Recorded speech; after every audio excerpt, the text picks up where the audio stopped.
मेरे साथ जो ये मेरी माया है शक्ति स्वरूपा, ये भी साथ में आएंगे। तो दशरथ कौशल्या जब अवधपुर के राजा हुए, अवधपुरी सो है ही भांति, प्रभु ही मिलन आई जनुराती। तो परमात्मा अवधपुर में प्रकट हुए और वहाँ उत्सव होने लगा। जब उत्सव होने लगा, सब लोगों को जो जो चाहा वो सब मिला। धन दौलत, जमीन जायदाद, रुपया पैसा, सोना चांदी, घोड़ा हाथी सब मिला। ये महोत्सव देख करके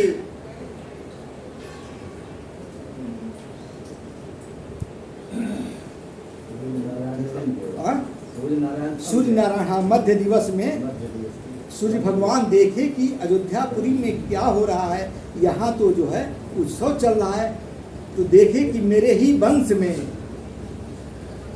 रथ समेत रवि खा के निशा कवन विधि होई, 1 महीना का मास दिवस कर दिवस भा, मर मन जाने कोई, रथ समेत रवि था के निशा कवन विधि होई। 1 महीने का दिन हो गया, कोई इस भेद को जान नहीं पाया। कोई अतिशोक्ति नहीं है। आप ही के घर में जब उत्सव होता है तो पता लगता है क्या कि कब दिन बीत गया। तो इसी तरह से वो तो महा उत्सव है, किसी ने समझ नहीं पाया। तो शंकर जी को भी लालसा हुई कि सारे देवता सभी लोग गए हैं। उसी समय काकभूषुंडी जी कहे कि मैं नीलगिरी पर्वत से आ रहा हूँ, परमात्मा का जन्म हो गया है, प्रभु आप भी चलें। तो गए, देख करके आए और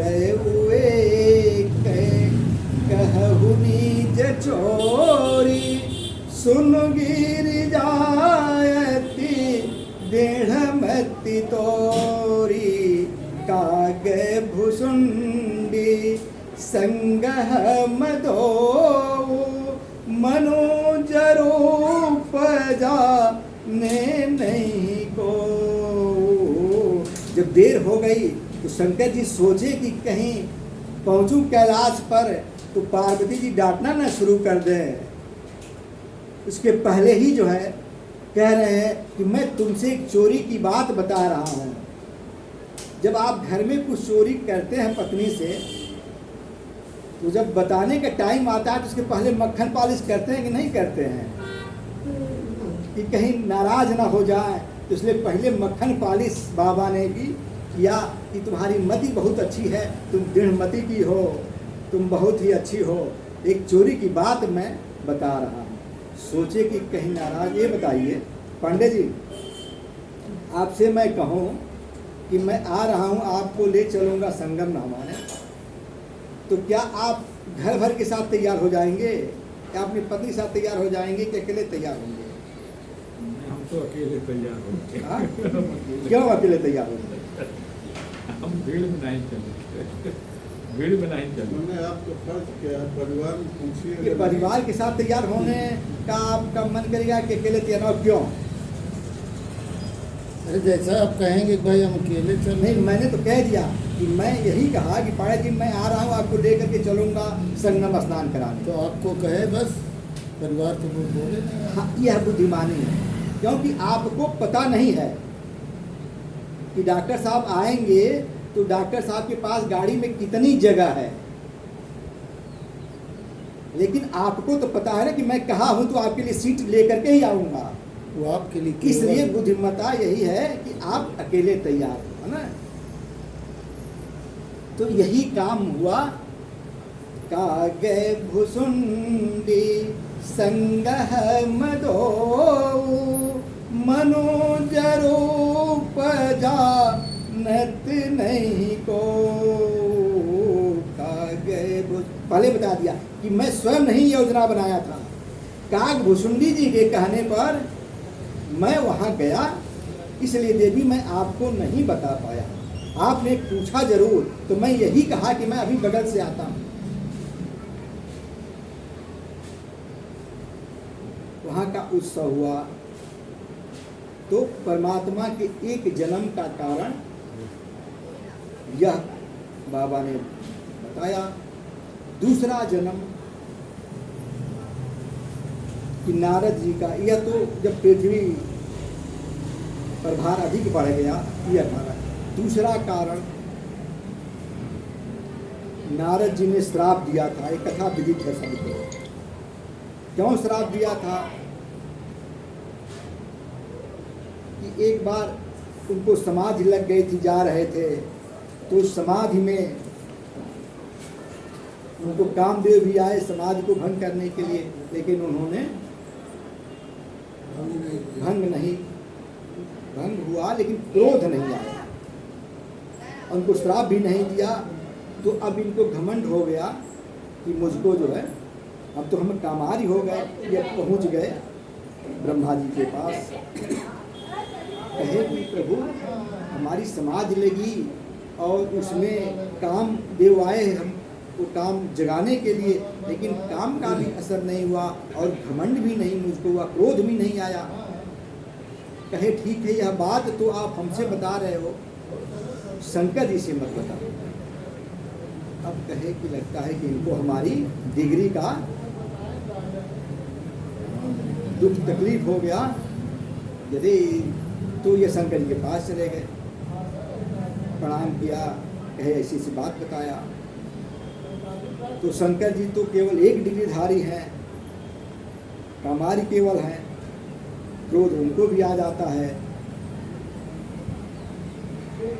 तो उनको भी कहे कि ठीक है हमसे तो बताए, लेकिन ये परमात्मा से प्रहरी से मत जा करके बताओ, अगर चर्चा भी करें तो भी आप यह बात मत बताइएगा। अब कहे लगता है कि मेरे पास डबल डिग्री हो गई, इसीलिए ये कह रहे हैं कि अब इसको कोई जाने ना। अब काहे लिए जैसे तैसे विदा होकर के परमात्मा के पास पहुंच गए। परमात्मा ने देखा कि नारद जी आ रहे हैं और डबल डिग्री लेकर के आ रहे हैं, उस अहंकार में यह मुझको प्रणाम करना भी भूल जाएंगे और लक्ष्मी जी बगल में बैठी हैं, इनको गुस्सा लग जाएगा। अच्छा, औरतों को बहुत गुस्सा लगता है। आप साथ में चले और कोई आपको नमस्ते करने वाला हो, अगर नमस्ते न करे तो आपको तो भले ना अच्छा लगे, लेकिन बगल में पत्नी साथ में रहे तो उनको जरूर गुस्सा आ जाए कि अरे देखा वो आपको नमस्ते नहीं किया। तो इसीलिए परमात्मा सोचे कि हम ही पहले उठ करके नारद से मिल लें। तो चले, कहे अरे नारद क्या हाल चाल है, बहुत दिनों बाद आए, आई और क्या हाल चाल चल रहा है, कैसे आना हुआ। कहें अब जब पूछ ही रहे हैं अपने तो मैं बता दूँ कि ऐसी ऐसी बात है। बताए सब कि मैं काम को भी जीत लिया, क्रोध को भी जीत लिया। कहे ठीक है बहुत अच्छा हुआ। वहाँ से विदा होकर के परमात्मा ने बादल से विदा किया। विदा करके जैसे चले, परमात्मा ने बीच में ही एक माया नगरी बसा दिया, श्रीनगर एक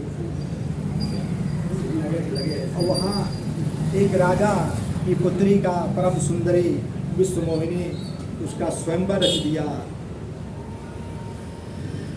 इन्होंने देखा अगर इनको क्रोध नहीं आता तो विचार करते कि अभी तो मैं इसी रास्ते गया हूँ, कोई राज्य नहीं था, कोई उत्सव नहीं था, और लौट रहा हूँ तो कहाँ से उत्सव। लेकिन जब परमात्मा जी से चाहता है, जब जे ही रघुपति करहि तब सो दस यही क्षण हो। मैं उसी जहाँ से शुरू किया था वहीं पर पहुँचा रहा।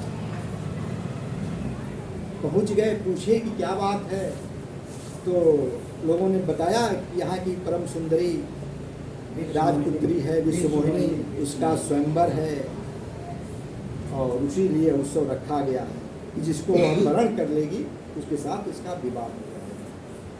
तो नारद जी गए। स्वभावतः हर पिता की इच्छा होती है जब कोई साधु महात्मा आए तो उसे अपने बच्चों का, अपनी लड़कियों का हाथ दिखाने का स्वभाव एक है कि जरा देखिए कैसा भाग्य है इसका। अब इसी के तहत राजा ने देखा कि नारद जी तो, अब नारद जी से कौन ज्ञानी, कहा कि जरा महाराज पुत्री का हमारे हाथ देखिए कि कैसा इसको वर और मिलेगा, इसका कैसा जीवन भविष्य चलेगा, जरा देखिए। तो अब वो नारद जी हाथ पकड़े तो हाथ कम देख रहे हैं, चेहरा अधिक देख रहे हैं। अभी तो कामारी होने का इनको घमंड था कि मैं काम को जीत लिया, और हाथ पकड़े तो चेहरा, हाथ कम देख रहे हैं, चेहरा ज़्यादा दिख रहे हैं। महाराज ने कहा कि महाराज हस्तरेखा देखने के लिए कहा हूँ, मस्तक की रेखा देखने के लिए नहीं कहा हूँ। छठी रात के अंक में जो कछु विधि ना लिख दिया, छठी रात के अंक अरे राई खटे न तिल बढ़े, रहुरे जीवन रे संग। ए महाराज मैं तो इतना तो जानता हूँ कि लीलार पर विधना ने छठी रात में जो लिख दिया है वही होना है। अब देखिए इसकी रेखा देखिए, हस्तरेखा देखिए, ललाट की रेखा मत देखिए। फिर होश में आए देखिए तो उसमें लिखा था जो यह बैरई अमर सोई होई, जो यह बैरई अमर सोई होई। लेकिन जब क्रोध आता है, काम हावी होता है, तो ज्ञान नष्ट हो जाता है। तो उसमें इन्होंने समझ लिया कि जिसको यह विश्वमोहिनी वरण कर लेगी वह अमर हो जाएगा। उन्होंने इसका यह अर्थ लगा लिया कि जिसको यह वरण कर लेगी वह अमर हो जाएगा, और उसमें लिखा उल्टा था कि जो अमर होगा उसी का यह वरण करेगी। नुक्ते के हेर फेर से खुदा जुदा हो गया। खुदा और जुदा लिखने का एक ही तरीका होता है, केवल बिंदी का अंतर होता है। ऊपर बिंदी लगती है तो खुदा हो जाता है, नीचे बिंदी लग जाती है तो जुदा हो जाता है। वही बिंदी का है लिखा उसे ही जाता है खुदा जुदा। तो उनके दिमाग में आ गया कि इसका जो वरण, ये जिसको वरण करने को अमर हो जाएगा, तो कहे नहीं हम ही कोई उपाय करें कि मुझी को वरण कर ले, मैं अमर हो जाऊंगा। अब जैसे तैसे बता करके वहां से भगे। कहे हमारा रूप तो सुंदर नहीं है, यह रूप परम सुंदरी है तो परम सुंदर को ही वरण करेगी। तो परमात्मा से बढ़कर सुंदर कोई आज तक न हुआ न होगा और न है। पहुंच गए फिर जहाँ चले थे, अपनी कहानी सुना करके आए थे, किस्सा सुना कर आए थे, मैं तो कामारी हो गया, मैं तो कामदेव को जीत लिया। पहुंच गए, पुनः परमात्मा ने उठ करके पुनः उनका शिक्षा कैसे नारद जी कैसे बताइए। अभी तो आप कहे महाराज एक समस्या है, एक समस्या है। तो कहे क्या समस्या? कहे कि अपना रूप आप उसको दे दीजिए, अपना रूप मुझको, जिससे हमारा हित हो जाए। परमात्मा ने कहा मैं हित ही नहीं देखूंगा, आपका परम हित देखूंगा। परमात्मा ने उनको अपना रूप दे दिया, लेकिन यह रूप जो है बंदर का दे दिया, अपना देह जो है सुंदर बना दिया, रूप बंदर का बना दिया। अब तो ये समझ रहे हैं। अच्छा ये बताइए, कोई भी व्यक्ति जो भी बैठा है इसमें, कोई अपना चेहरा देख सकता है क्या, या देखा है क्या? कोई शीशा जो भी देखा है दृश्य देखा है, या दूसरा कोई बताता है। स्वयं कोई अपना चेहरा नहीं देख सकता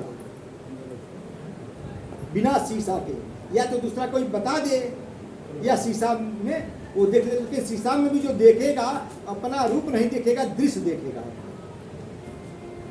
तो नारद जी कैसे देख लेते? तो नारद जी आ करके सबसे आगे वाली जो कुर्सी रही उस पर जाकर के बैठ गए। अब तो आएगी जयमाला मुझको ही पहना देगी।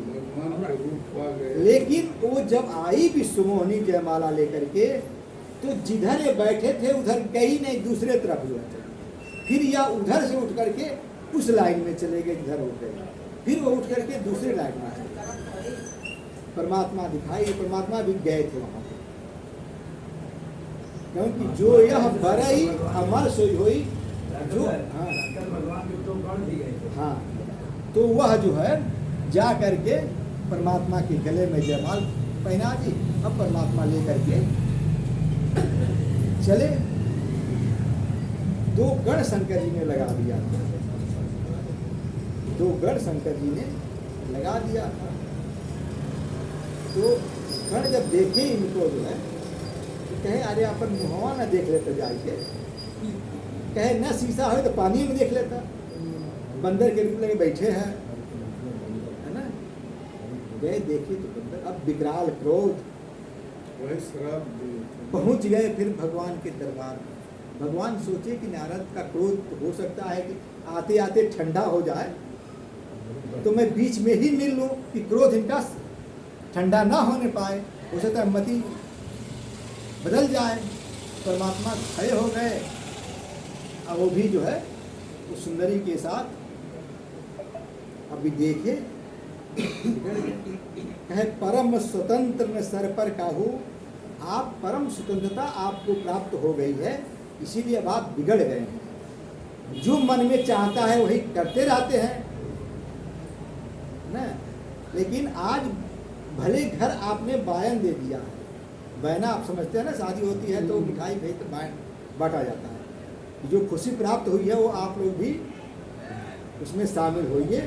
तो आपने आज भले घर बायन दे दिया है, मैं आपको श्राप दूंगा कि जिस रूप में आपने जो है मुझको जो रूप दिया है वही रूप आपकी सहायता करेगा, और जैसे मैं नारी के लिए जो है विकल हूँ, वैसे आप जब विकल होंगे तो यही बानर आपका सहायता करेगा। परमात्मा ने कहा ये मस्त। जब हैरी माया अरे दूरी निवारी, जब हैरी माया दूरी निवारी, नहीं तह रमा न राजकुमारी। जब हैरी माया दूरी निवारी, नहीं तह रमा न राजकुमारी।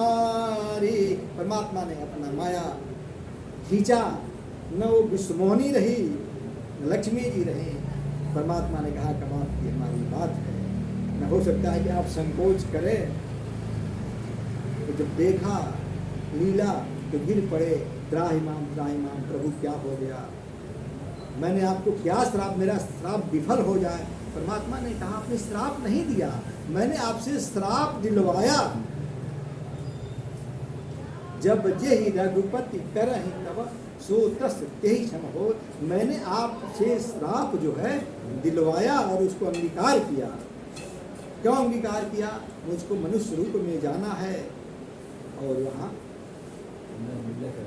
यदा यदा हि धर्मस्य ग्लानिर्भवति भारत, अभ्युत्थानं धर्मस्य तदात्मानं सृजाम्यहम्। परित्राणाय साधूनां विनाशाय च दुष्कृतां, धर्म संस्थापनार्थाय संभवामि युगे युगे। इसी को गोस्वामी जी ने रामचरितमानस में चौपाई में हूँ बहुता दिया। जब जब होहि धर्म की हानि, बढ़हि असुर अधम अभिमानी। तब तब प्रभु धरि मनुज शरीरा, हरहि सदा संतन कर पीरा। तब तब परमात्मा साधु संतों का दुख दूर करने के लिए, उनके कष्टों को निवारने के लिए परमात्मा समय समय पर विभिन्न रूपों में आता रहता है। यह परमात्मा के तीसरे जन्म की कथा है। 3 हो गया ना, एक बार नारद श्राप दिए, एक बार पृथ्वी गई, 2 जन्म। तीसरा जन्म की कथा है कि प्रताप भान